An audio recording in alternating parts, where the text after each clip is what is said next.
How about if I just start at the beginning? you could be honest. Because you know what?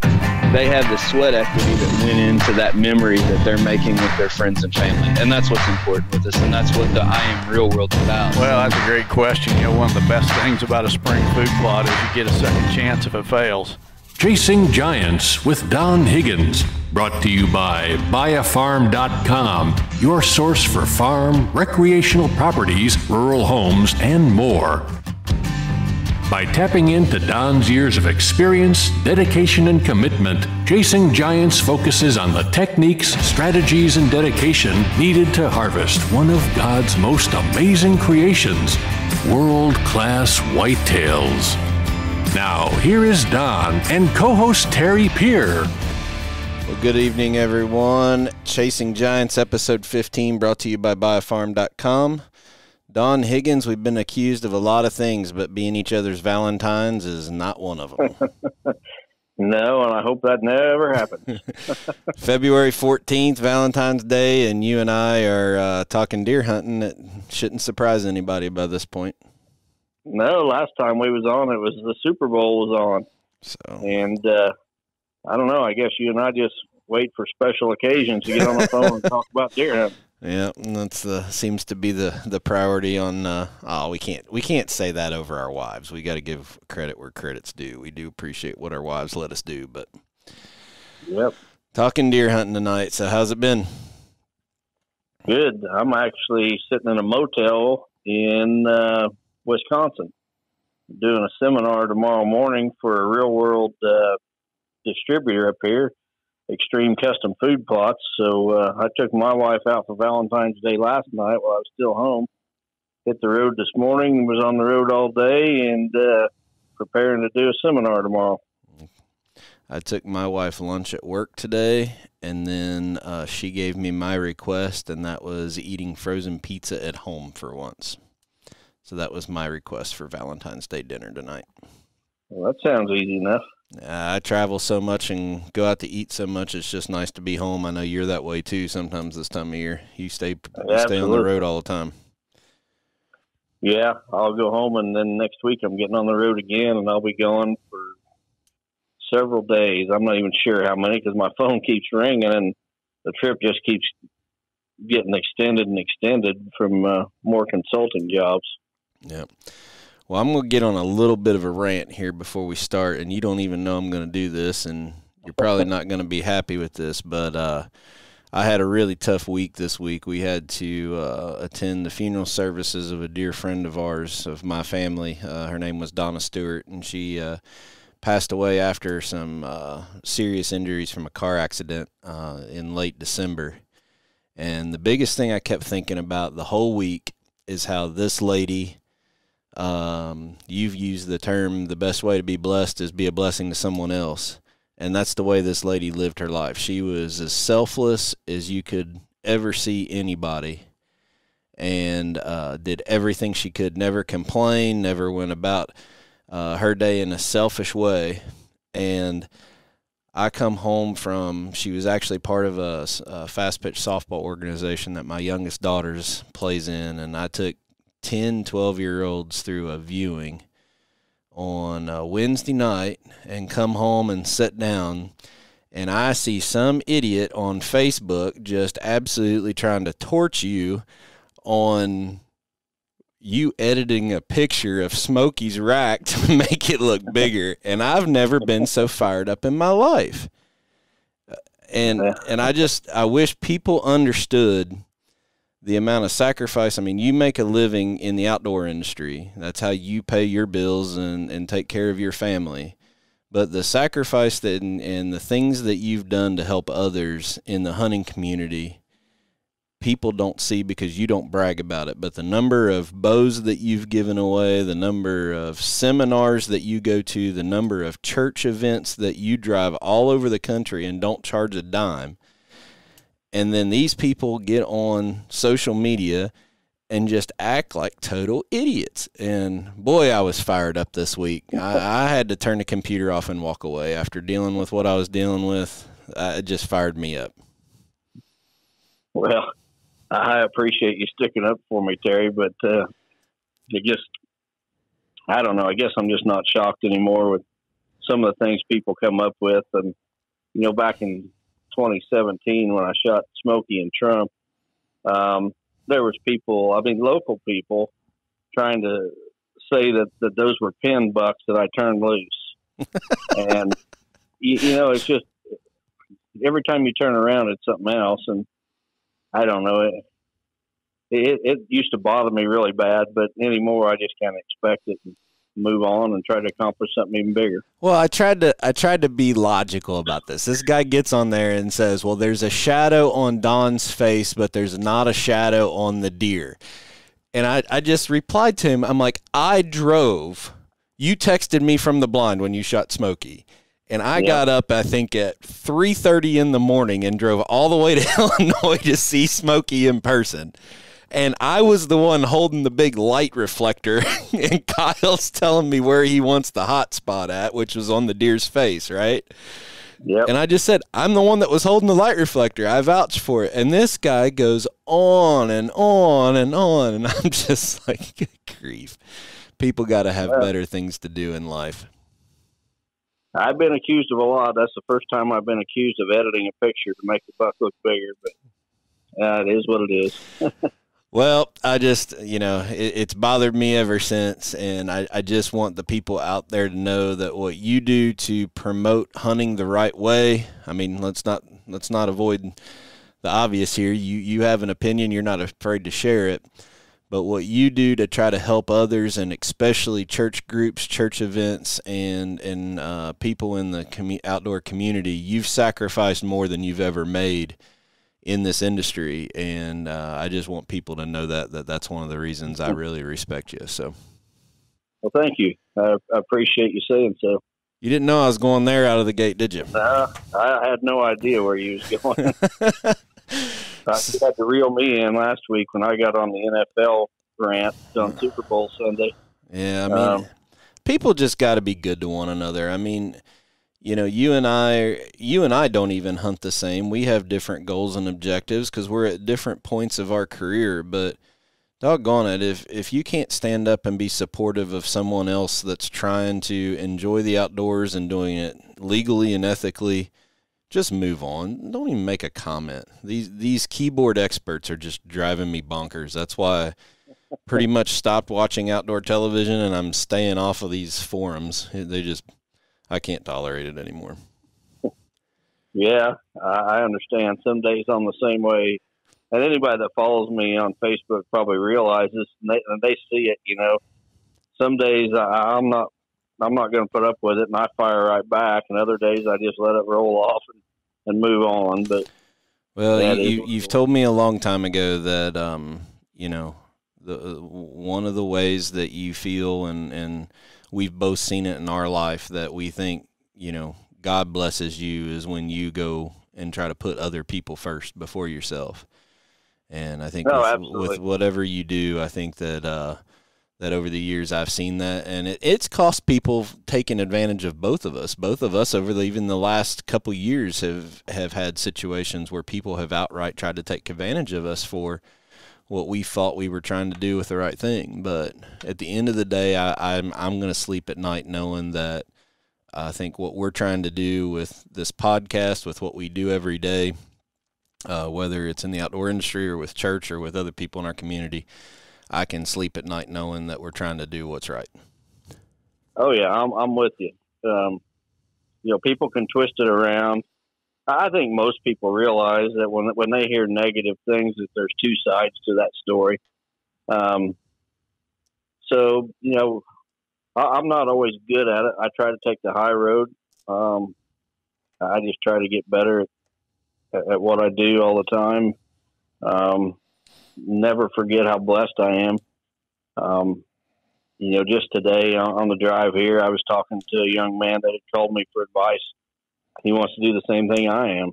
So, I talked to that, and I told him this. I said, I'm going to give you advice just like you was my own son.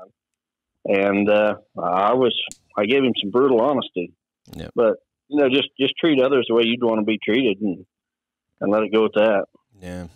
It's amazing, though. I think we started in a spot that I think we're going in opposite directions, because you're getting more mellow and I'm getting more fired up. Yeah, that's true. That is absolutely true. I remember when you first came on board with Real World, you had to really work to get me to tone it down a little bit. Yeah, and now all I want to do is take somebody to court half the time. So that's not true in all cases, but might be exaggerating a little bit there. So, well, we want to talk a little bit today. We got a couple really good questions that I don't want to take up a ton of time. But I want to spend a lot of time with especially one question. We're going to change the order a little bit. We're actually going to do one question before our Buy a Farm segment. But before we get into that, let's build a little bit on what we talked about the last episode with as it pertains to shed hunting and this time of year, and talk about passion versus discipline, and build on that, because man, it's even getting more. I'm seeing more guys tromping the woods looking for sheds right now, and I think we need to circle back on that just a little bit. Yeah, I agree, Terry. I've said in the past that I used to think the thing that set the guys apart that consistently killed big mature deer was their passion. They were just more passionate than other deer hunters, but over time, I realized that it's not passion. It's because there's a lot of very, very passionate deer hunters that still do not kill big deer.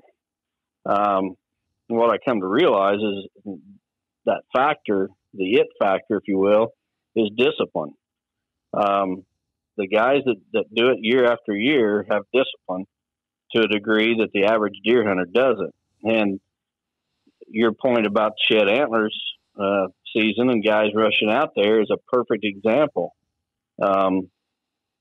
These guys are going out now because somebody posted a picture of a shed antler on social media. So, it's almost like in the rut in October, somebody sees a yearling buck hounding a doe and the 1st of October, and he posts on Facebook, the rut's on. So these guys that are so passionate, they're fired up, ready to go. What do? They run out there and they hunt their best rut stands. They start blowing on grunt calls and banging rattling antlers, and they ruin their chances of success before the time is even right. They don't have the discipline to wait. And it's the same way with shed antler season. Everybody wants to run out there and find those antlers before the next guy does. And most of the time what they're doing is those antlers they're looking for are still on the buck's head. And they're running them bucks out of prime bedding areas and off of prime food sources and such, putting undue pressure on the bucks that they're after. And in the end, they're really decreasing their chances of finding that antler, because when they run that buck off, he runs a mile away across the field to a place they don't have permission to look and loses his antlers over there. They've just shot themselves in the foot. So passion versus discipline. Discipline's where it's at. There's a lot of passionate deer hunters, but there's very few that have the discipline. Well, I know we can speak to this topic in shed antler season. We can speak to it, I think, another period of time that it really comes out is opening weekend. And I used to be really bad about this. And if the conditions aren't right on opening weekend, I'm guessing a very large percentage of people are still hunting because they can't accept the fact, oh, it's opening weekend, I got to hunt. I've waited all the off season, and it's opening weekend, I'm hunting. And the wind could be wrong, it could be 90 degrees, and they're sitting in a stand. And, you've done all this work in the off season, and just because of your lack of discipline, you may ruin whatever chance you have that whole year. I mean, I've had a target buck in Illinois that you flat out said, don't come up yet. It's not the right time. Even if you have to wait till mid-October where it's closer to the lull, it's better to wait and make the conditions right than go in there and push them. So I think opening weekend's just as important as what we're seeing right now with sheds. Yeah, and you and I both lived it last year. The first 2 days of season, it was in the 90s. Temperatures were in the 90s, and I didn't hunt. Right. And, I was... You called me and told me to stay home. I was going to come up and help film the fork time buck, which you ended up shooting, I forget what the date you ended up shooting it was. A few weeks later. November. Yeah, about a month later. But, I mean, that was our target plan, is I was taking off work and coming up and videoing you because we both had a history with this deer and wanted good footage of it. And you just called and said, flat out said, don't come up. It's not right. Yep. And then the first hunt that we went on was October 3rd, and we actually seen the first 2 evenings. We seen nice bucks both evenings. Yep, we saw. Because we waited for it to cool off. Yeah, exactly. And we go in there and hunt those wrong conditions for, not having the discipline, and we maybe never get a chance at that deer. Right. So the discipline's where it's at. Yeah, I mean, it's you told me, and I used to laugh at this, but you told me years ago, the further along you get in this process, the less you will hunt. And I just never understood it until now. Yep. And over the last 5-6 years, I've hunted less. I probably hunt less every year. I do more work. I don't put more time in, but I'm actually in the stand less amounts of time because I'm only going in when I got the chance of killing something. And I hunt less, and I've been more successful. So what's that tell you? Mm-hmm. Well, I've killed 4 of my top 5 bucks since 2015. I've been hunting over 40 years, and 4 of my top 5 bucks have come in the last few years, and I actually hunt less every year. Yep. I mean, I used to just I hit the woods hard. I mean, from opening day to the last day, and yet when I slowed down and had more discipline, that's when I started killing the really big ones. Right. We get back to the point of a buck when he's 4.5, 5.5, 6.5, 7.5 is just a different animal. And, yep. and the sooner people come to grips and understand that if you want to, I mean, there's guys that kill the really big mature deer once or twice in a lifetime, right? But to consistently do this, you have to understand what those older bucks are doing, and they're completely different than the 3-year-olds that are just acting goofy as soon as they smell the rut coming on. And that's basically the whole basis behind this podcast.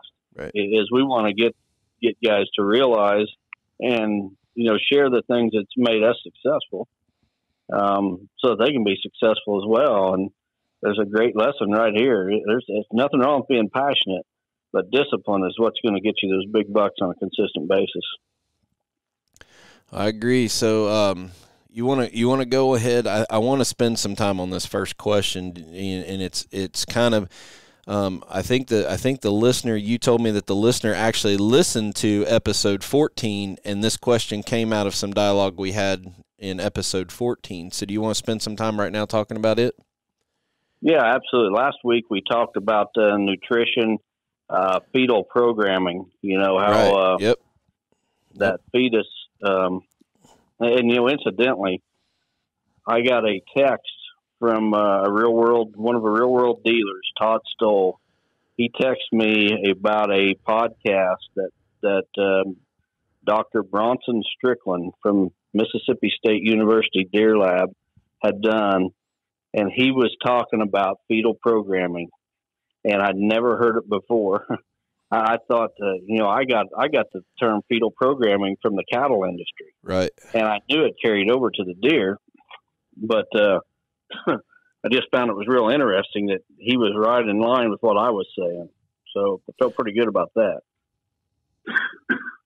Well, if there wasn't truth to the whole science behind it, every single one of our wives and the ladies who are pregnant that go to their doctor, they wouldn't put them on prenatal vitamins if there wasn't any truth to this. So, all right, let's get into this question. It's real. Right. So, anyway, we had a submitted question and this gentleman brings up a fantastic point, and I'm glad he did because it's really worth mentioning. And this came in after that last podcast, but okay. This question comes in from Joel Maurus, is I think how you say his name. He's from Meadville, Pennsylvania. And Joel says, I was listening to your podcast about supplemental feeding and minerals. I live in northwest Pennsylvania where we can supplement feed and use minerals except for a month before season and during the hunting seasons. I heard you talk about fetal nutrition and how a deer's potential starts in the womb. I've read that most of the fawns born on a farm will move by 1.5 years old. That's Mother Nature's way of not interbreeding. Is this true? Also, if that's a fact, by us supplemental feeding and using minerals, are we mainly helping out neighboring properties that our young bucks are moving to? I'm still a firm believer in using minerals to help deer get the most nutrition possible on my farm. Would you advise myself to talk to my neighbors and other farms nearby into using minerals so the deer herd in my general area is healthier? Thank you for your time and knowledge. God bless. Hope to hear from you soon. Joel Mowers. This is a fantastic point. Great question that Joel makes. Deer do, so you've got your nutrition program on your property is fine-tuned to the best it can possibly be. Your does are giving birth to these buck fawns who are set up to maximize their genetic potential. But then a year later, as that doe gets ready to give birth to her next set of fawns, she will kick them buck fawns off and they will relocate. There was research done, and I believe I've read so much research over the years. I believe this research was done by Dr. Carl Miller at the University of Georgia. I could be wrong, but I'm pretty sure that's where it was at. And where they were studying the dispersal of buck fawns. And in this study, they found that when that doe got ready to have her next set of fawns, she would kick off those buck fawns from the previous year, and those buck fawns would relocate on average 5 to 20 miles from where they was born. So Joel makes a great point that, you raise up these healthy fawns that are ready to really maximize their genetic potential. Then a year later, the doe kicks them off and they relocate 5 miles away. You've just, defeated the whole purpose. But here's something really, really interesting about Carl Miller's research. If that doe is alive, she kicks them buck fawns off and they relocate. However, if that doe gets killed, those numbers reverse. And in that case, 90% of the time, those buck fawns will remain where they were born. So where I'm going with this, in the management of your property, you provide that nutrition for those does who set their fawns up, for maximum genetic potential. When it comes time to cull does, and I was doing this for years, back whenever we had a really good deer herd in my area, I would look for those does that had button buck fawns with them, and those were the ones I shot, because the odds were that buck fawn would stay in the area for the rest of his life. Now, not all of them will, but a lot of them will. And I especially targeted a doe that had twin buck fawns. If she had two, she was in trouble on my farm. Right. And that's one way that you can take advantage of this fetal programming with your nutrition program. You're setting them does up for raising them fawns to maximize their potential. But when she gives birth to them buck fawns, that's the doe you want to shoot when you start culling your does.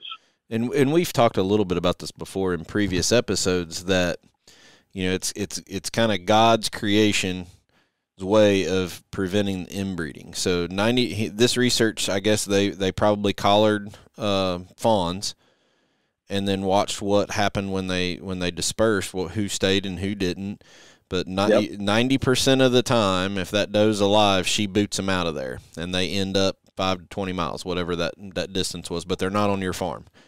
Right. If that doe gets killed by a car or during hunting season, 90% of the time they stay in that core area. Right. So, it falls exactly in line with these stories that you hear a little bit farther west, where you hear like a juvenile male mountain lion showing up in an area that they've never had a mountain lion before. Yeah, that's a fantastic point, Terry. And in fact, I just wrote an article this week, just sent it in yesterday to Deer and Deer Hunting, where I made that same point. Mother Nature's way of preventing inbreeding in a lot of wildlife species is the young males relocate. The females pretty much stay where they were born. but the young males take off and relocate. And that's exactly what happens here. So to clarify, it's not necessarily, and it could be that those buck fawns get their mother pregnant, but maybe even their sister pregnant. So that's why they get pushed out to prevent that. And every once in a while you hear, a mountain lion ends up just crazy distances away. And I think about every time I've ever heard of a story like that where it showed up in, crazy amounts of distance away from where their range is, it's always a juvenile male. Yep, absolutely. And, this research, the average that these young bucks moved was 5 to 20 miles. They would, on average, settle into a new home range 5 to 20 miles from where they was born. However, there was a lot of those bucks, well, not a lot, but there were some of them that would go 100 miles or more from where they was born before they settled on a home range. It's really interesting stuff, and I know that there's been some done in Illinois by Southern Illinois University. In fact, a few years ago, they even live trapped some deer on my property. I allowed them to do that. They do a lot around the Lake Shelbyville area, which a lot of the Central Illinois guys are going to recognize that.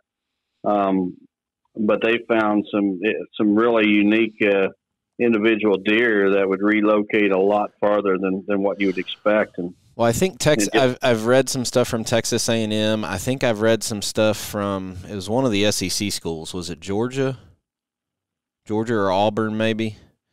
I know I've read some research that's come out of Texas A&M about it and kind of followed along those same lines. So there's a lot of science to this, but the takeaway for this question though is it still really worth me feeding my mineral, my high protein feed, and getting those prenatal vitamins in those animals if those young bucks are going to be pushed off? Well, absolutely it is, especially if you're culling does and you're culling the ones with the buck fawns. But it's also, it speaks volumes for allowing supplemental feeding on a statewide level, because if you've got people all across the state doing this, not everybody, of course, but then you're going to have more of those animals that are set up to maximize their genetic potential through fetal programming. Right. So that was a fantastic question, Joel. Thanks for sending that in. You'll be getting a Chasing Giants T-shirt. That gets a pretty deep answer to a question, but the more people that buy into true land management versus just hunting, I think you're going to see better results. Yeah, absolutely. And I remember specifically one time when you talked about killing a doe with button buck fawns and the reason for it, and people just couldn't get their mind wrapped around why you were talking about that. But it makes perfect sense. If I take out the right doe, then the likelihood of me getting 2 bucks to stay there that have benefited from the fetal programming of my land management, I got a chance of them staying there. Yeah, absolutely. And, I've been managing my own farm with food plots for, I don't know, it's at least 20 years now, probably 25. And the quality of bucks on my place has slowly just gotten better and better and better. And, it kind of culminated with the shooting of Smokey back in 2017, who scored over 200 inches. But, when I started on my farm, I would have a buck there every year that was around 150 inches. That was about the best buck on the place. And about every 3 years or so, I would get a buck that might push 170. Never had one over the mid 170s, typically. But then slowly, I'm to the point now where there's basically about a 170 buck there every year. And then occasionally there'll be one bigger like Smokey was. So over time, things just compound themselves and it slowly gets better and better. So there's definitely something to be said for deer management and what you can do on a small property. I mean, I only own 120 acres, and yet over time, I've slowly been able to see a difference. And let's not forget that we're focusing a lot of this question on fetal programming, and that's where it was driven from. But you're also providing habitat and food for those other bucks that were somewhere else shifting to come to you. So I'm increasing the chances of attracting another great deer that's got great potential to my property if I'm still putting that same effort into my property versus somewhere else. So if I have the best bedding, you've talked about this aerial view of a checkerboard, and I have to make my square of that checkerboard stand out and be different than every other square on that checkerboard because I got all of these deer shifting, whether it be their 1.5-year-old bucks or their 3.5-year-olds out cruising trying to find their new territory. I want my square of that checkerboard to be different and attract those deer. So if I'm doing the right things, then I have it both the fetal programming and then I have it to where I'm attracting bucks and a healthy herd into that area throughout the life of the animal. And that was one of the driving forces behind my Whitetail Master courses. You know, I'm sharing these lessons that I've learned through podcasts that I was doing for other folks, through my magazine articles, seminars, and this and that. And, you know, people start asking, you know, do you ever give tours of your farm? Well, I realized that there was a demand for that, and that's why we started the Whitetail Master course. When you come, you get to see that. You know, you get to see the diverse food sources. I mean, it's not just soybeans. There's soybeans and clover and, you know, the cereal grains and the brassicas. And so when a deer shows up on my place, you know, he's not just eating out of one food plot. There's a whole, he's got everything that he wants. Mm-hmm. He's got diverse bedding cover. He's got the tall grasses. He's got the thick wooded cover. And then he's got more girlfriends than he could possibly handle. So right. the bucks just continue to pile in. Yeah. But it's just, you know, I don't want people to get to the idea that it's not worth me spending the money in a quality mineral that's not just a high salt base attractant. It's not worth me if my state allows it to be able to do supplemental feeding because these bucks are going to shift off the property. Everything that I do with my management plan needs to make that square on that checkerboard stand out to where every deer that's even on the playing board wants to be in my square. That's the ultimate goal. Right. And then from there, you just put a plan in how to hunt them. But you have to, through discipline and not pressuring them, but with your habitat projects, make that square the best that it can be to get the fetal programming and to attract those deer throughout the life cycle of those, or the life of those deer. So. And really, the whole process is pretty simple. I mean, if you get on the internet, people have tried to complicate it. They've really muddied the water, if you will, and they made it a lot harder than it really is. And I try to take just the opposite approach. And you'll recall last year at the master course, Terry, that, you know, one of the first things I said was killing big bucks is not hard. It's really simple. Don't make it harder and more complicated than it really is. And that was the last thing I said. At the end of the day, this is not difficult, guys. You know, keep it simple. Here's what you got to remember, and laid it out that way. And, you know, as I've been traveling around consulting, you know, I'm meeting with different landowners on an almost daily basis this time of the year. And I see it day after day after day. Guys try to make it harder than it is. It's not really hard. Right. And as we go on and we get older, you know, we find tools that help us with our plan, with keeping pressure down. You know, a Quiet Cat bike is a perfect example of this, right?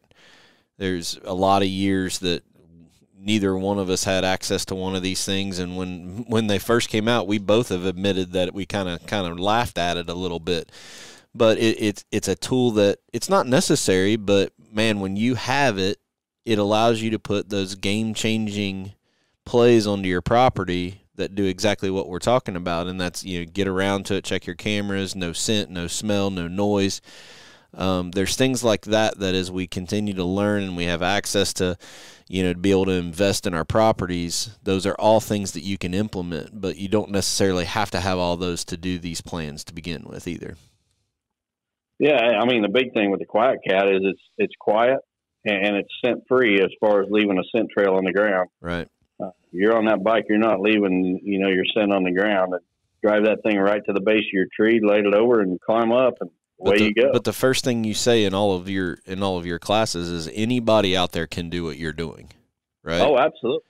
It's not, yep, we utilize that that technology, but you don't have to have that. I mean, there's ways that we did it for years, right? So don't think that, something's out of reach for what you want to do on your property. It gets, we can talk about it all day long, but it gets back to that discipline.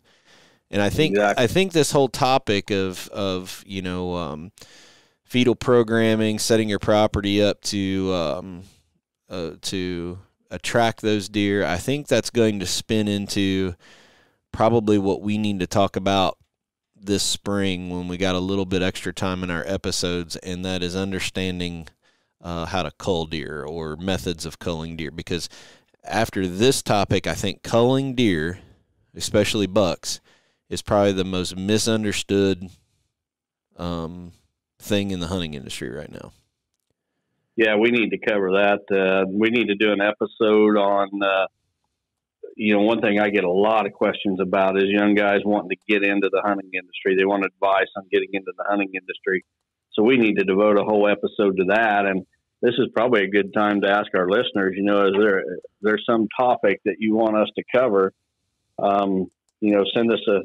Send it in a question form or whatever. Yeah. We want to put out there what you guys want to hear. So, tell us your questions. Yeah, I got a phone call or an email a couple days ago. Our friends over at White Knuckle Productions with their podcast, they're talking about the same thing with people wanting to get into the hunting industry. And they asked me, I got to go on there, and I'm going to do a segment on there just about consumer behavior and the marketing side of what you have to understand companies are going through in the industry now versus what they were even 2 years ago or even back 10, 12 years ago, and how it's changed. So I think that's a very good topic for those people who are wanting to get into the industry we can talk about, and then also the culling of bucks. But send us these questions in. It helps us give things to talk about that's important to you versus me and Don rambling about Valentine's Day and the Super Bowl.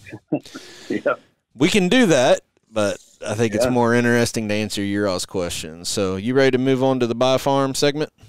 I'm ready. BuyAFarm.com is your source for farm, recreational properties, rural homes, and more. Now, here is Don Higgins with this week's featured property. Well, folks, on this week's Buy a Farm featured property segment, I'm going to do things a little different than's been done in the past. So in every episode up to this point, one of the owners of Buy a Farm has submitted a property to me, and I featured that property.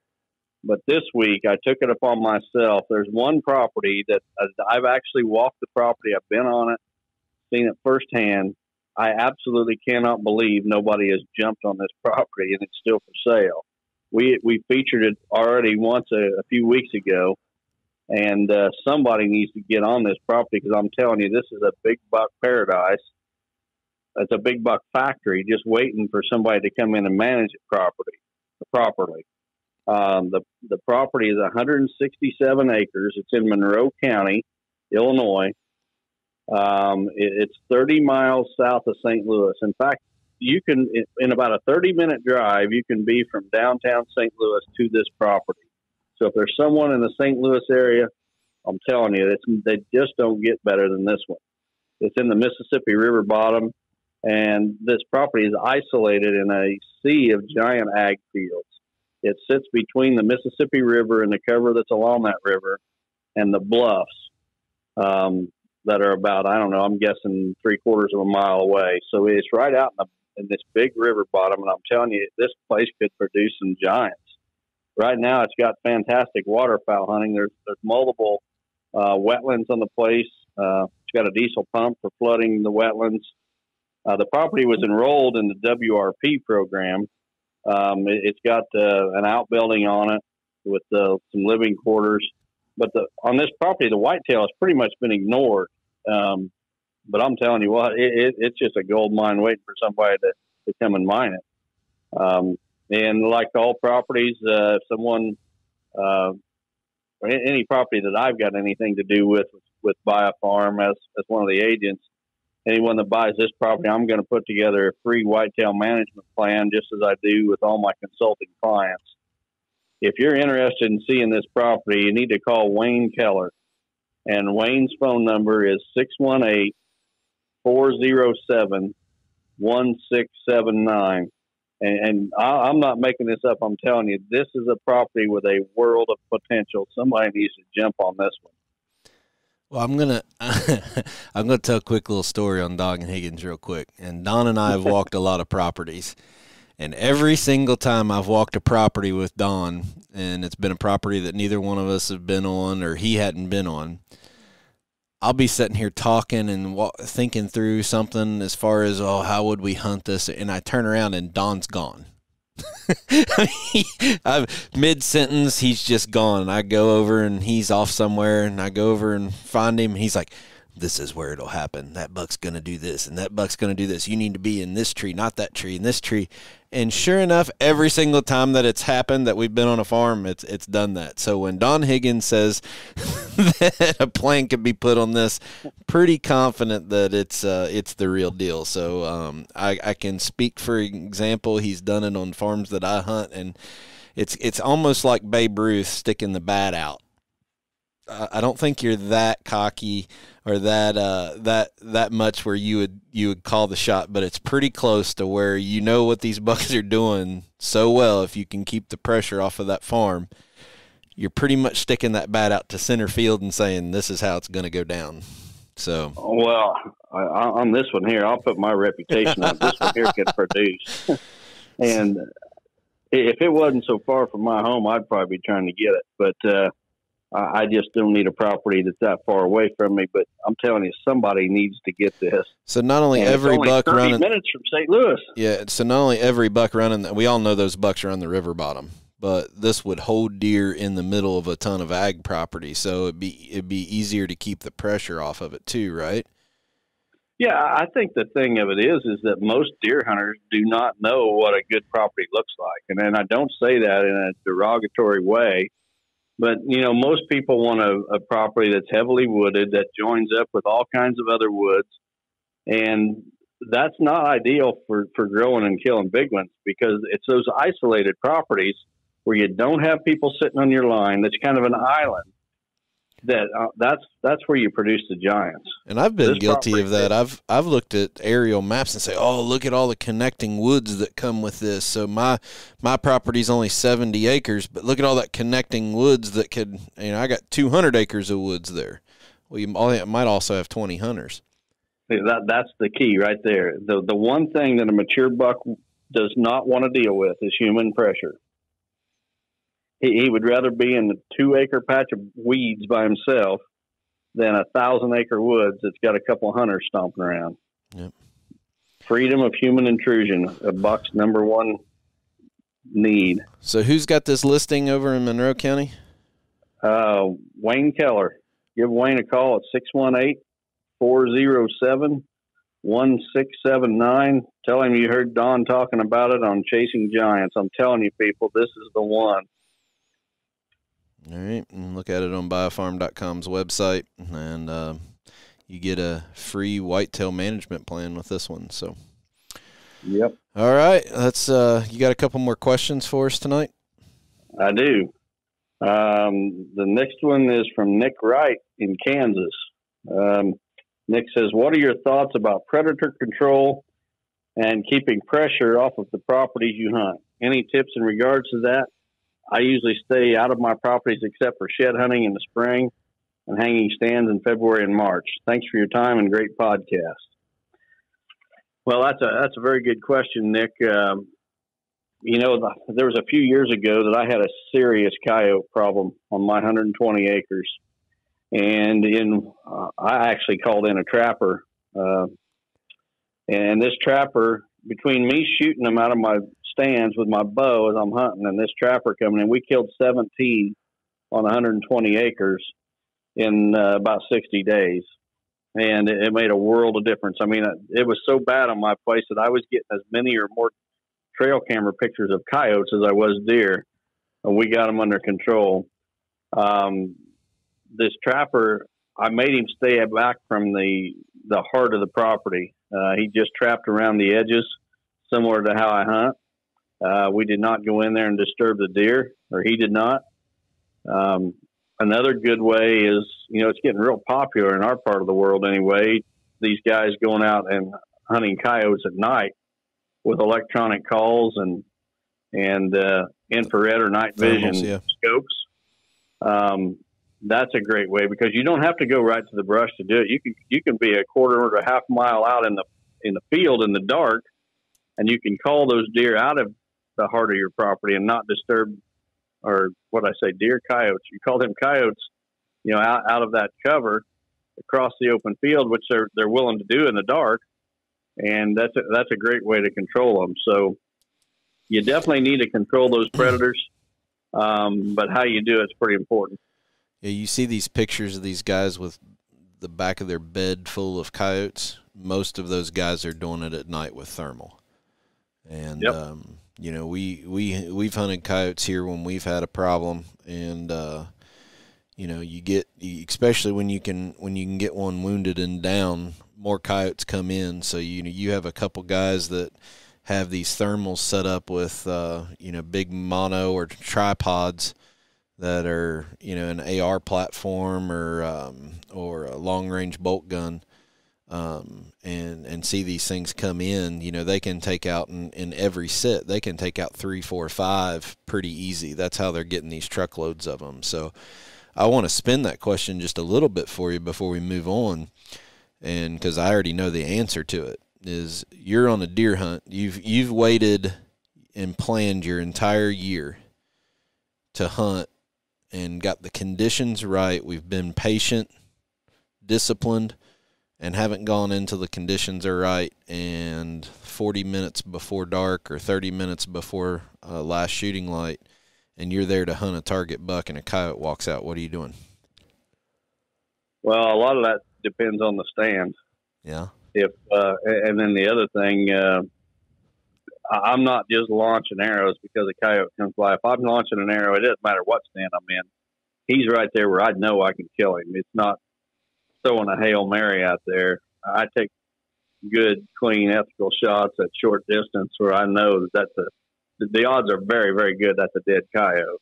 Mm-hmm. But if it's a stand that, where I know there's a target buck, there's a chance that coyote could get away, could be allowed to walk. Live another day and come back later. Yep.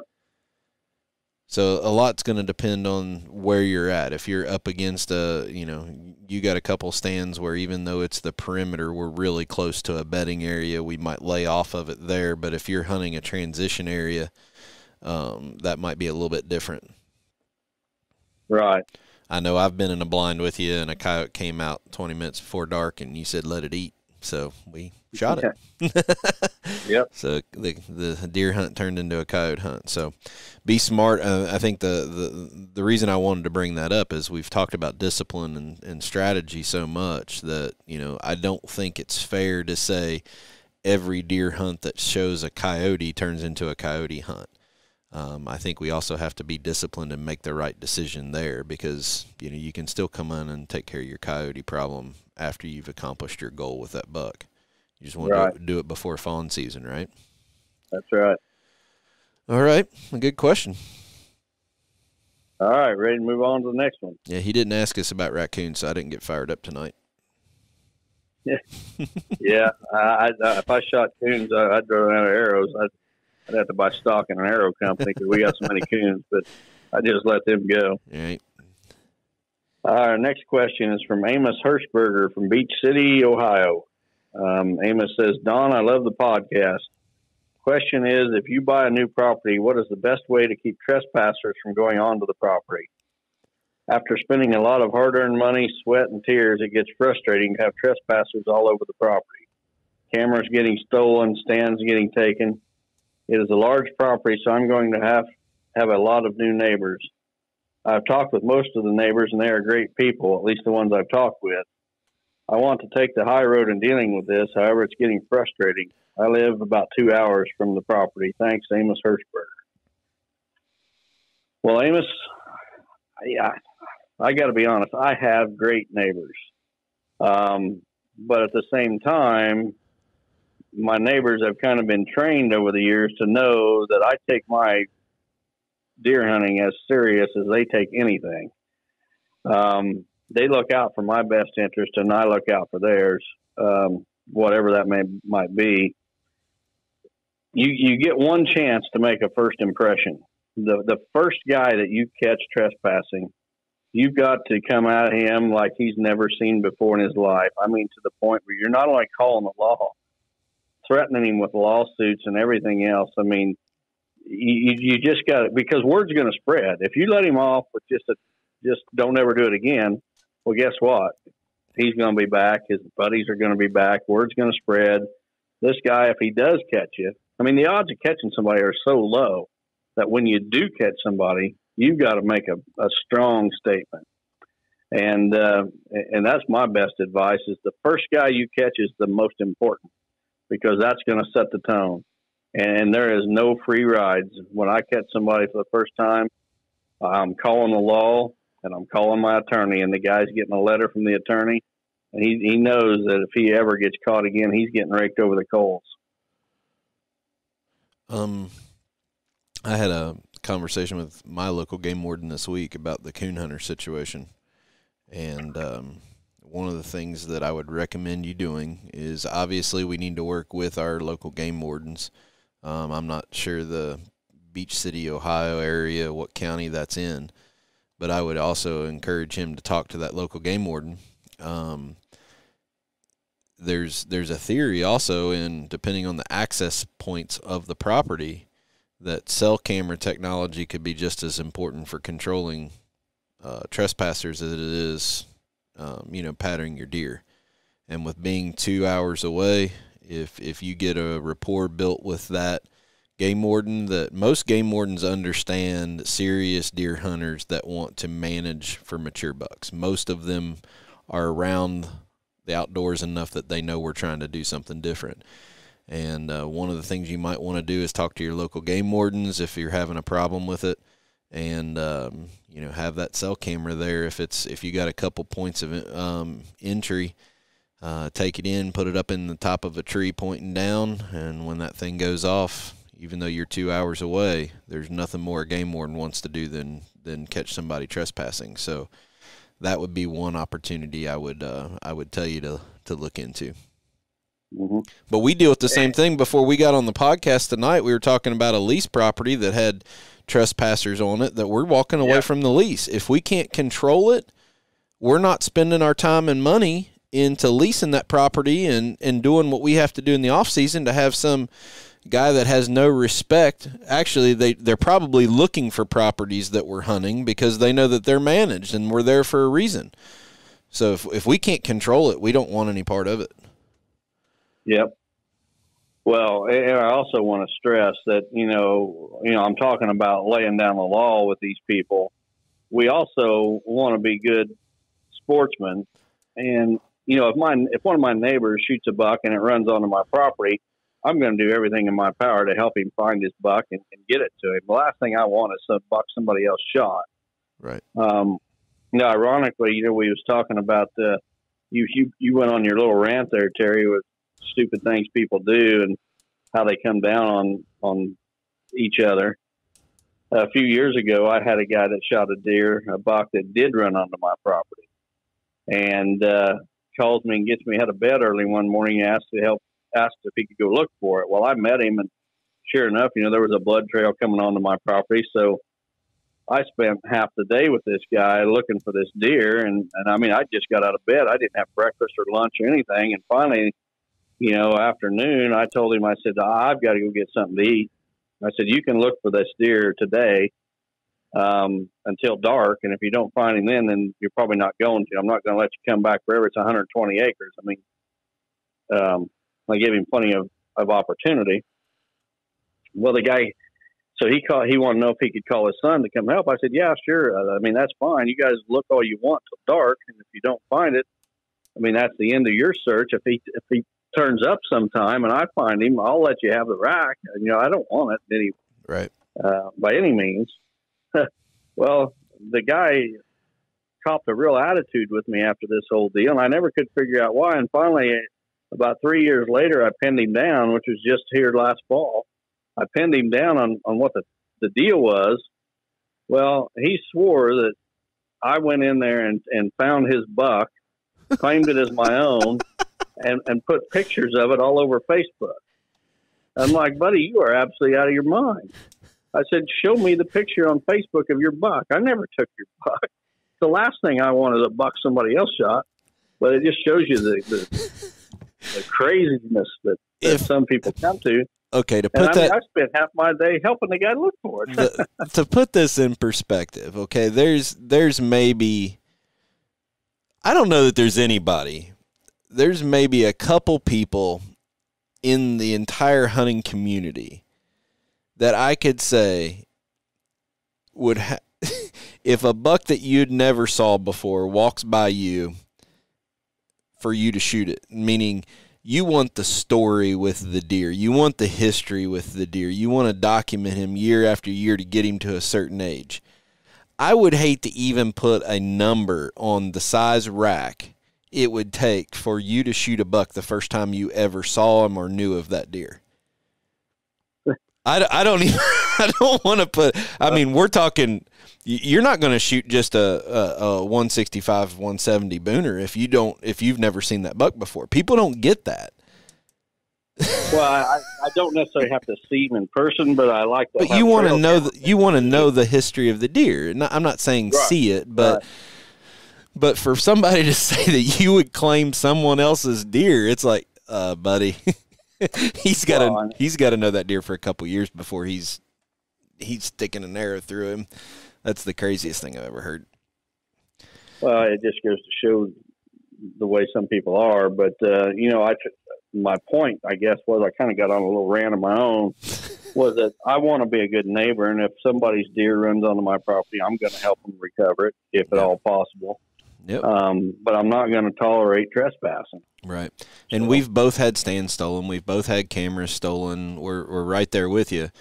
And a lot of people hunt hours away. I know I live in northern Kentucky. The properties that I hunt in Illinois are a little over 3 hours away. I can't get there if somebody's on it. So get to know your neighbors, and the more they know how much you care about the land and what you're trying to do, hopefully the more they'll be on board, and you can kind of train them on how serious you are with it.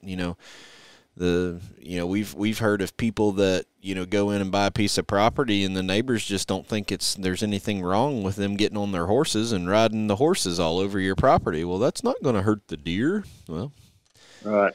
So, well, here's another story. I leased a property a few years ago, and a couple of elderly sisters owned it, and neither one of them lived close to the property. And shortly after leasing it, one neighbor said, "You're never going to control trespassing here. That's been public ground for years. Even though these two old ladies own it, the whole neighborhood has just treated it like public ground, and anybody goes in there that wants to." And I'm like, "Well, I'm going to give it a shot." So what I did was I went around to the whole section, to every house, and I stopped and knocked on the door and introduced myself at every house, told them I'd lease that property. I was going to be hunting it, planting food plots, and probably have some friends hunting it with me. And I told everybody that I stopped at, I said, I know there's been a trespassing issue, and I'm going to put a halt to it. If you see anyone, I left my business card with them. I said, if you see anyone on that property, call me immediately. If you help me catch a trespasser, I will give you $100 bill for every person that gets arrested. If you see 3 guys go in there and I get here in time and the cops give them a ticket, I'll give you $300. And so I did that to all the neighborhood. That sends a message. Yep. And so then the other neighbors don't know if the other neighbor's going to turn each other in, you know. The guy's not going to go over there if he thinks his neighbor might turn him in. And, you know, we did not have a lick of problem on that property. And it had just been overrun before that. But word gets out in a hurry, but you got to set the tone right out of the gate. You can't let people off with just, you know, a warning. You got to set the tone right out of the gate. Yep. I agree. And if you're it sounds like this property he owns, but if you're in the case like Don and I right now, we're going to walk away from some property that, you know, we found out that we just can't control it, so it's not worth the time. Yep. All right. Well, that about wraps up another episode, Terry. Yeah, episode 15 in the books. What else you got to say for tonight? Well, outside of Happy Valentine's Day. Yeah, well, I'm not going to. I'll save that for my wife, if that's okay. Yeah, that's fine. Yeah, Terry and I had mentioned earlier that about the submitted questions and the topics. It doesn't even have to be a question. If you just have a topic you'd like for us to cover, let us know because we want to put out there what you want to hear. Anybody that submits a question, you're going to get a free Chasing Giants T-shirt. To submit your questions, go to ChasingGiants.com. There'll be a form on there. Make sure you fill out that form completely so we know where to mail your T-shirt to. Yeah, if all that information isn't on there, we're not even going to read your question. So we want we want to read the questions that somebody can get a shirt for. So make sure it's there, or we won't use your question. Right. So, all right, Don, you want to take us out by thanking our sponsors this week? Absolutely. We want to thank BuyAFarm.com, 360 Hunting Blinds, Quiet Cat, Real World Wildlife Products, Vortex, Lone Wolf, and Matthews. Well, for Don Higgins and Terry Peer, we want to wish you guys happy February 14th. Make sure you tell your significant other how much they mean to you. Life's short. I learned that lesson this week. You might not have tomorrow. And we'll catch you here in a few days with episode 16. Take care.